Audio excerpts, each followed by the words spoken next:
Hey everybody, today's video is called What Should the Goal of Mothers and Wives Be?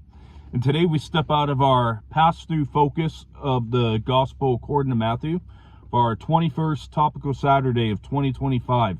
And I'm going to be stepping on some toes possibly here, as it's strictly, today's topic is focusing on moms, mothers, and wives.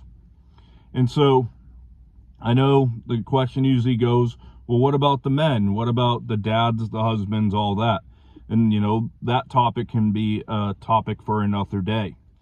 But I'm sure they'll get their own Topical Saturday at some point, and we'll even be in the book of Ephesians, Lord willing, next year, which speaks greatly to husbands and dads. So, point of today's Topical Saturday is not to,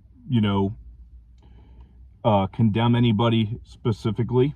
It's not pointed toward anybody. It's just, I think of how can we build stronger families. So we're looking to encourage here rather than condemn or judge.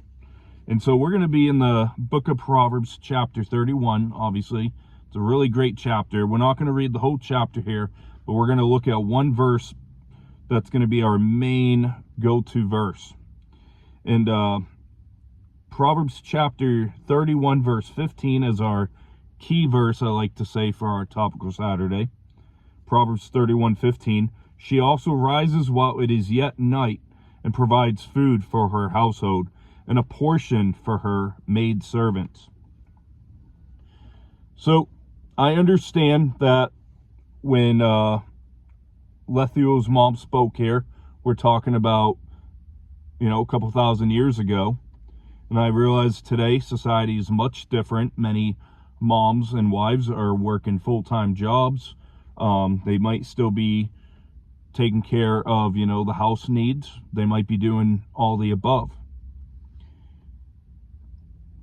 I understand that there might be different challenges that take place, medical issues, medical challenges, all that. And Lethuel's mom tells what kind of wife she visions for her son here to find, who would be respected and who would respect him. At one point, she makes a good wife and mother out to be one that ensures the family's needs are met in the household, such as early mornings. And if she's a homemaker or a stay-home mom, that means she shouldn't be staying in bed playing on, electronic device or watching soap operas or whatever else they might be watching. They shouldn't be staying in bed while the husband's getting ready for work and trying to get all the kids ready for the day. The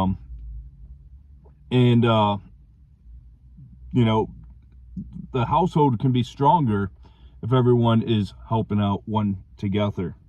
And I just want to clarify that my statement is not misogyny that feminists would say it is today.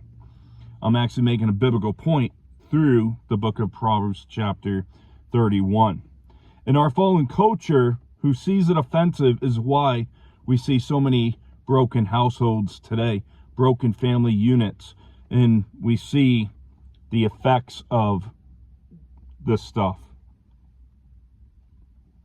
Family success is largely because of loving moms and wives who ensure that her family is taken care of, that they're fed, that they're nurtured, and that they're getting nutrition for breakfast, regardless if it's still dark out and they're not a morning person. And later on in the chapter 31, I'm going to look at verse 29.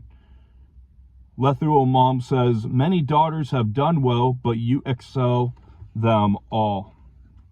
So when I read Proverbs 31, I think that wives, your goal should be to be viewed by your husbands as the best wife in the world. And don't have your husband say and look at another man's wife and be like, I wish my wife was like that. I wish my wife was like Susie or Debbie or, any of the names that you can think of, Thelma, whatever. And you need to be the wife of an exceptional character. You should be the wife that wants to be, missed when you're not there. You need to be a wife of discipline and devotion to her family. And go ahead, read Proverbs 31 in full length, specifically Proverbs 31 verse 10 through Proverbs 31 verse 31. And dig deeper in this full length of the chapter. Dig deeper in its study. And so don't sit around on electronics 24/7 outside of sleep. You won't find any true joy in that as well.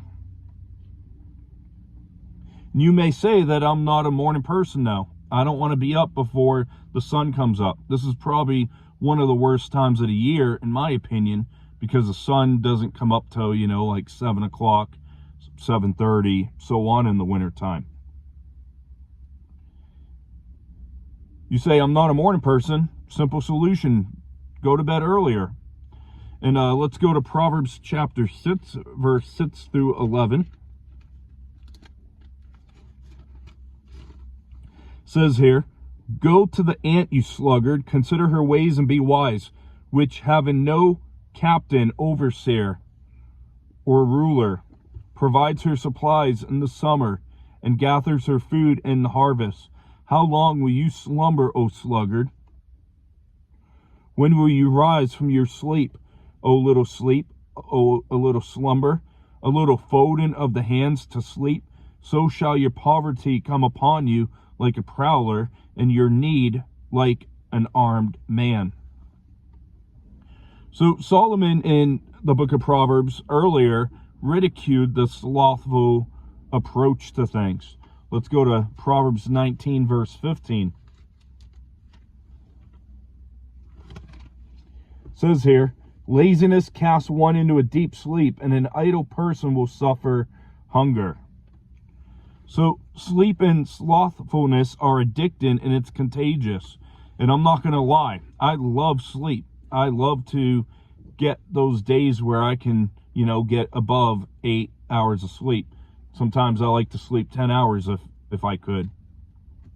And, especially if you're sick, the best thing you can do for your body is to get sleep. Me, when I'm sick, I sleep pretty much the whole time I'm sick, and usually I feel better the next day.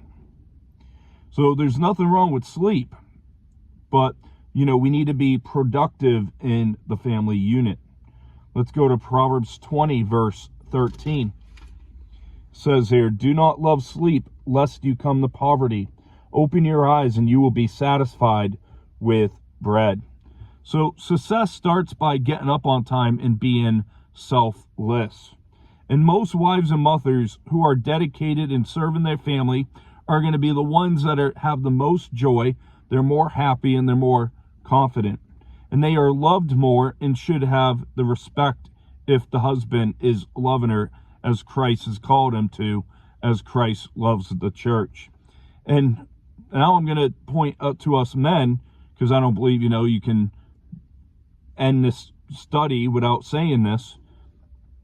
It's our turn, men. Help your wives out with getting the kids ready on days such as church. Don't make it, 7 days a week that she's doing all the work. And help on the way getting ready for work if you can in the mornings. Help put the kids to bed. Help with bedtime. Help ensure, that she has what she needs to get done with the day, and for her to rest and to be able to go to sleep earlier. Make sure that she gets to bed early, or give her a Sunday morning to sleep in, or, whatever day you're off. Get up with the kids and, start the day with them, spend time with them, let her get extra sleep. And, personally me, Saturdays is, not every week, not every Saturday, but I try to, at least once in a while, let my wife sleep in on a Saturday.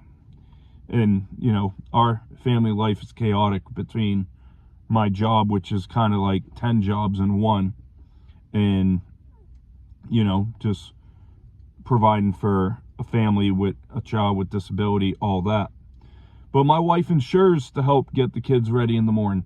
When I'm getting ready for work, I'm not a morning person either. She's not either.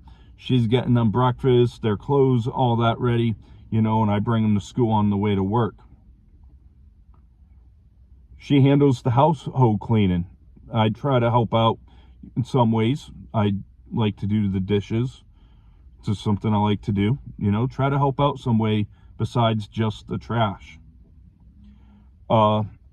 Laundry, she handles the laundry. I'm not much into laundry.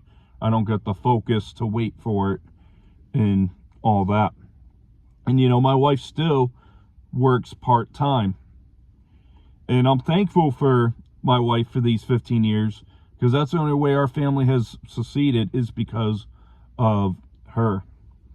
And we'll see you next as we're going to be looking at Matthew chapter 10, back in our Matthew study, looking at the persecution of the 12 disciples of Jesus. So I hope you have a great rest of your weekend here. Hope that I didn't offend anybody and that, maybe encourages somebody. This isn't a message, to forward to your wife if you are trying to get the message across to her. That would not be very kind. But we'll see you next week for looking at persecution of Jesus followers. So have a blessed weekend.